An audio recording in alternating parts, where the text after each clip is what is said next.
সুপ্রিয় দর্শক মণ্ডলী, ১লা জুলাই থেকে খাজনা দেওয়ার নতুন নিয়ম চালু। তাই ৩০ জুনের মধ্যে খাজনা দিতে ভূমিমন্ত্রীর নির্দেশ। ভিউয়ার্স, ১লা জুলাই থেকে ভূমি উন্নয়ন কর প্রদানের নতুন নিয়ম চালু। ৩০ জুনের মধ্যে খাজনা পরিশোধ করতে ভূমিমন্ত্রীর নির্দেশ। সারা দেশে ভূমি মালিকদের জন্য জরুরি নির্দেশনা জারি করেছে ভূমি মন্ত্রণালয়। যে মাটি আমাদের অন্ন যোগায়, যে মাটির ঘ্রাণে মিশে আছে পূর্বপুরুষের রক্তঘাম, সেই মাটিকে নিজের করে রাখার দায়বদ্ধতা কেবল একটি আইনি নির্দেশ নয়, এটি শেকড়ের প্রতি আমাদের অঙ্গীকার। ৩০ জুনের সময়সীমা কেবল একটি তারিখ নয়, এটি আপনার অধিকার সুরক্ষিত রাখার শেষ সুযোগ। সময় ফুরিয়ে যাওয়ার আগেই আপনার প্রিয় এক চিলতে মাটির ঋণ শোধ করুন, কারণ ভূমিহীন হওয়ার যন্ত্রণা কেবল সেই জানে যে তার ঠিকানা হারিয়েছে। সুপ্রিয় দর্শক মণ্ডলী, আটিবাজারে রহমত মিয়ার শেকড় রক্ষার লড়াই দিয়ে শুরু করছি। কেরানীগঞ্জের আটিবাজার এলাকায় রহমত মিয়াকে চেনে না এমন লোক কমই আছে। তার কপালে বয়সের রেখা থাকলেও চোখের দৃষ্টিতে আছে এক অদ্ভুত দৃঢ়তা। তার সবটুকু সম্বল বলতে আটিবাজারের পাশেই পৈতৃক সূত্রে পাওয়া ৩ বিঘা ফসলি জমি। বছরের পর বছর এই জমিতে তিনি সোনা ফলিয়েছেন, কিন্তু আধুনিক ডিজিটাল ভূমি সেবার নিয়ম কানুন আর খাজনার হিসাব নিকাশ তার কাছে কিছুটা গোলমেলে লাগত। গত বছরও তিনি ভেবেছিলেন খাজনা তো পরে দিলেও চলে, কিন্তু ৩০ জুনের ডেডলাইন পার হওয়ার পর যখন শুনলেন জমি মালিকানা নিয়ে জটিলতা বাড়তে পারে, তখন তার বুকে যেন হাতুড়ির ঘা পড়ল। সুপ্রিয় দর্শক মণ্ডলী, রহমত মিয়ার কাছে তার জমি মানে কেবল মাটি নয়, এক টুকরো মাটির মায়া। এটি তার বাবার কবরস্থানের পাশের সেই জায়গা যেখানে তিনি শৈশব কাটিয়েছেন। এটি তার মেয়ের বিয়ের খরচ জোগানোর একমাত্র ভরসা।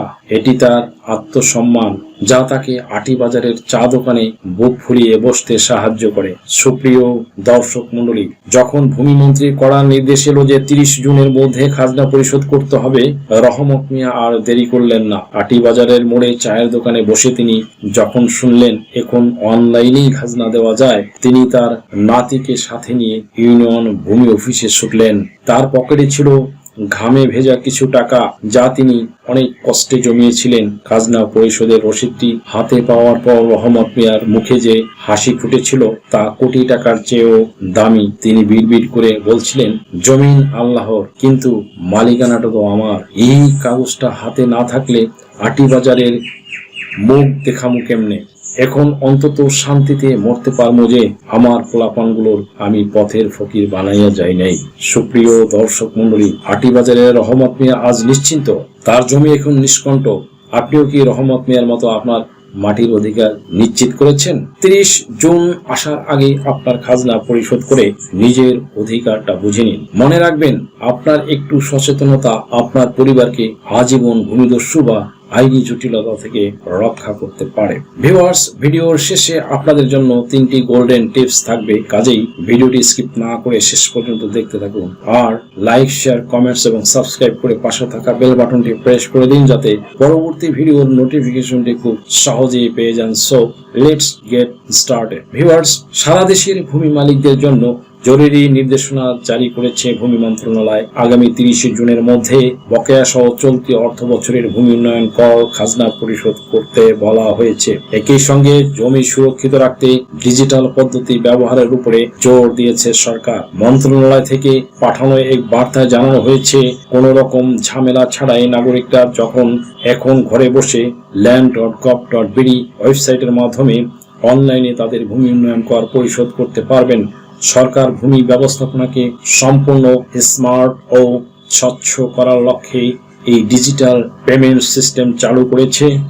ভূমি মন্ত্রণালয় জানিয়েছে, ভূমি উন্নয়ন কর পরিশোধের জন্য নাগরিককে প্রথমে নির্ধারিত পোর্টাল land.gov.bd তে গিয়ে নিবন্ধন করতে হবে। নিবন্ধিত হওয়ার পরে পর্যায়ক্রমে খতিয়ান ও জুট সংক্রান্ত তথ্য প্রদান করে করের পরিমাণ জানা যাবে এবং মোবাইল ব্যাংকিং বা কার্ডের মাধ্যমে তা পরিশোধ করা যাবে। সুপ্রিয় দর্শক মণ্ডলী, মন্ত্রণালয়ের বার্তায় বলা হয়েছে, ৩০ জুনের মধ্যে অনলাইনে ভূমি উন্নয়ন কর পরিশোধ করুন এবং নিজের জমি সুরক্ষিত রাখুন।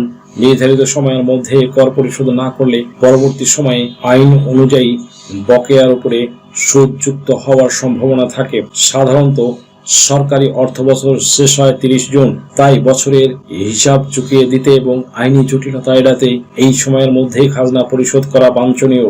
অনলাইন পদ্ধতি চালুর ফলে এখন আর ইউনিয়ন ভূমি অফিসে সশরীরে গিয়ে লাইনে দাঁড়ানোর প্রয়োজন পড়বে না, যা সাধারণ মানুষের সময় অর্থ দুটোই সাশ্রয় করবে। ভূমি মন্ত্রণালয় আশা করছে এই ডিজিটাল রূপান্তরের ফলে ভূমির কর আদায়ের স্বচ্ছতা আসবে এবং মধ্যস্বত্বভোগীদের দৌরাত্ম্য বন্ধ হবে।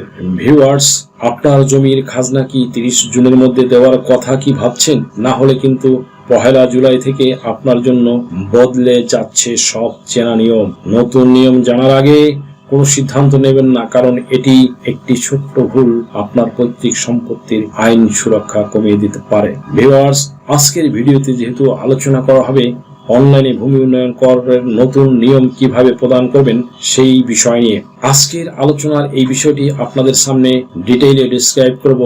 সুতরাং যেহেতু এখন বর্তমানে সম্পূর্ণ অটোমেশন সিস্টেমে খাজনা প্রদান করার সিস্টেমটি চালু হয়ে গিয়েছে, এই ক্ষেত্রে আপনার অনলাইনে খাজনা প্রদান করার জন্য আপনাকে আর ভূমি অফিসে যাওয়া লাগবে না। শুধুমাত্র আপনার যে নিবন্ধন চালু আছে পূর্ব থেকে, যেটা নাগরিক কর্নার বা আপনার www.land.gov.bd অথবা ldttax.gov.bd এই ওয়েবসাইটটিতে ব্রাউজ করলে যারা নাগরিক কর্নারে যে আগে নিবন্ধন করেছে বা তারা রেজিস্ট্রেশন করেছে, তাদের এই রেজিস্ট্রেশনকৃত আইডিতে ঢুকে আপনারা যে খতিয়ানের খাজনা প্রদান করতে চান সেই খতিয়ানের একটি ছবি উঠিয়ে ওখানে সাবমিট করবেন। অ্যান্ড দেন হচ্ছে আপনাকে 7 কার্য দিবসের ভিতরে যেটা খতিয়ান অ্যাপ্রুভালের কথা বলা হয়েছিল সেটা অটোমেটিক্যালি আপনার 24 ঘন্টার মধ্যে ওই খতিয়ান অ্যাপ্রুভ হয়ে যাবে বা আপনার হোল্ডিং অ্যাপ্রুভ হয়ে যাবে। এরপর হচ্ছে যে আপনার হোল্ডিং অ্যাপ্রুভাল হয়ে গেলে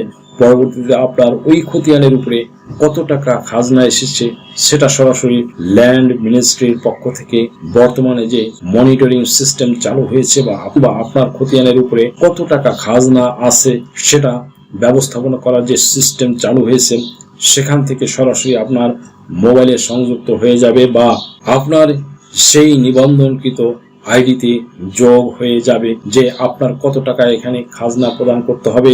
এরপর হলো আপনার অনলাইন পেমেন্টে, আপনি অনলাইন যখন পেমেন্ট করবেন সে সময় অনলাইন পেমেন্টের অপশন প্রেস করে আপনি বিকাশ, নগদ বা রকেট এসব যে কোনো একটি মাধ্যমে ইউজ করে আপনার ওই খাজনার যে টাকা এসেছে সেটা পরিশোধ করতে পারবেন এবং এই খাজনার টাকা আপনি পেইড করে দিলে আপনার অনলাইনে আপনার আবার যে খাজনা প্রদানের যে দাখিলা সেই দাখিলা আপনার চলে আসবে। অতঃপর পরবর্তী সময়ে আপনি সেই দাখিলা আবার প্রিন্ট অথবা ডাউনলোড করে রেখে দিতে পারবেন। তাহলে বর্তমানে সম্পূর্ণ এই অটোমেশন সিস্টেমে আপনি এখন ঘরে বসেই এই গ্লোবালাইজেশনের যুগে বিশ্বের যে কোনো প্রান্তে বসে চাইলেই আপনি আপনার জমির খাজনা নিশ্চিন্তে প্রদান করতে পারবেন। এই ক্ষেত্রে আপনার জমির খাজনা প্রদান করার জন্য আপনার কোনো ভূমি অফিসে যেতে হবে না এবং কোনো ভূমি অফিসের কর্মকর্তার সাথে যোগসাজশ বা যোগাযোগ করা লাগবে না। এই ক্ষেত্রে শুধু আপনার এই প্রক্রিয়াটা জানা থাকলেই কিন্তু চলবে বন্ধুরা। এবং এই প্রসেসটা ফলো করে আপনার খতিয়ান আগে সর্বপ্রথম হোল্ডিং অ্যাপ্রুভালের জন্য সেখানে সাবমিট করতে হবে অটোমেটিক ভাবে। আপনার যদি সাবমিট স্টেপ অর্থাৎ আপনার যে নিবন্ধন, অনলাইন নিবন্ধন আইডি যদি সঠিক হয় এবং আপনার আইডিতে যদি আপনি খতিয়ানটি সঠিকভাবে অ্যাপ্রুভালের জন্য সেখানে সাবমিট করতে পারেন, সেক্ষেত্রে আপনি নিশ্চিন্তে আপনার হোল্ডিং আপনি অ্যাপ্রুভ করে নিতে পারবেন। তবে এই ক্ষেত্রে মনে রাখবেন বন্ধুরা, আপনার হোল্ডিং অ্যাপ্রুভালের জন্য শুধুমাত্র যে আপনার অরিজিনাল খতিয়ান বা খতিয়ানটি যে সেখানে সাবমিট করতে হবে তা কিন্তু নয়। পূর্বে আপনি যে খাজনা প্রদান করেছেন সেই খাজনা প্রদানের দাখিলা বা চেকও আপনার থেকে থাকে, তাহলে আপনি সেই দাখিলা বা চেক ওখানে সাবমিট করে আপনার হোল্ডিং অ্যাপ্রুভ করে নিতে পারবেন। সুপ্রিয় দর্শক মণ্ডলী, আলোচনার শেষ পর্যায়ে চলে এসেছি। ভিউয়ার্স, আশা করি আপনারা বুঝতে পেরেছেন যে আপনি 100% অটোমেশন সিস্টেমে আপনার হোল্ডিং অ্যাপ্রুভ করে আপনি কিভাবে খুব সুন্দরভাবে এই প্রক্রিয়ায় আপনার জমির খাজনা আপনি ঘরে বসে প্রদান করতে পারছেন এবং এত সুন্দর একটি সিস্টেম বর্তমান সরকার আপনাদের প্রোভাইড করেছে। সুপ্রিয় দর্শক মণ্ডলী, ভিডিওর শুরুতে বলেছিলাম জমির সুরক্ষা নিশ্চিতে 3টি গোল্ডেন টিপস নিয়ে কথা বলবো। তন্মধ্যে 1 নম্বরে নামজারি বা মিউটেশন নিশ্চিত করুন। শুধুমাত্র জমি কিনলেই বা ওয়ারিশ সূত্র পেলেই মালিকানা সম্পন্ন হয় না। খাজনা দেওয়ার আগে অবশ্যই জমিটি নিজের নামে নামজারি মিউটেশন করিয়ে নিন। আপনার নামে হোল্ডিং নম্বর না থাকলে খাজনা গ্রহণ করা হয় না। আর হালনাগাদ খাজনার রসিদ ছাড়া জমি বিক্রি বা ব্যাংক লোন নেওয়া অসম্ভব। 2 নম্বরে নিয়মিত অনলাইন দাখিলা রসিদ সংগ্রহ। এখন খাজনা দেওয়ার পদ্ধতি সম্পূর্ণ ডিজিটাল। প্রতি বছর 30 জুনের মধ্যে অনলাইনে ভূমি উন্নয়ন কর পরিশোধ করে অনলাইন দাখিলা বা QR কোডযুক্ত রসিদ সংগ্রহ করে রাখুন। মনে রাখবেন, এই দাখিলা আপনার জমির মালিকানার অন্যতম প্রধান আইনি প্রমাণ এবং এটি আপনাকে অনাকাঙ্ক্ষিত ভূমিদস্যু বা জালিয়াতি থেকে রক্ষা করবে। 3 নম্বরে পর্চা ও নকশার সাথে মিল যাচাই। খাজনা দেওয়ার সময় আপনার খতিয়ান পর্চা বা বর্তমান নকশার সাথে জমির বাস্তব দখল মিল আছে কিনা তা নিয়মিত যাচাই করুন। যদি রেকর্ডে কোনো ভুল থাকে তবে খাজনা দেওয়ার মাধ্যমেই সেই ত্রুটি সংশোধনের প্রাথমিক ধাপ শুরু হয়। খাজনা নিয়মিত থাকলে কেউ ভুয়া দলিল করে আপনার জমি দখল করতে পারবে না। ভিডিওর শেষ কথা হলো, আপনার দেওয়া সামান্য খাজনা কেবল সরকারের রাজস্ব নয়, এটি আপনার জমির বর্ম। তাই দেরি না করে 1 জুলাই নতুন নিয়মের আগেই আপনার অধিকার নিশ্চিত করুন। ভিডিওটি ভালো লাগলে শেয়ার করে অন্যদের সচেতন করুন।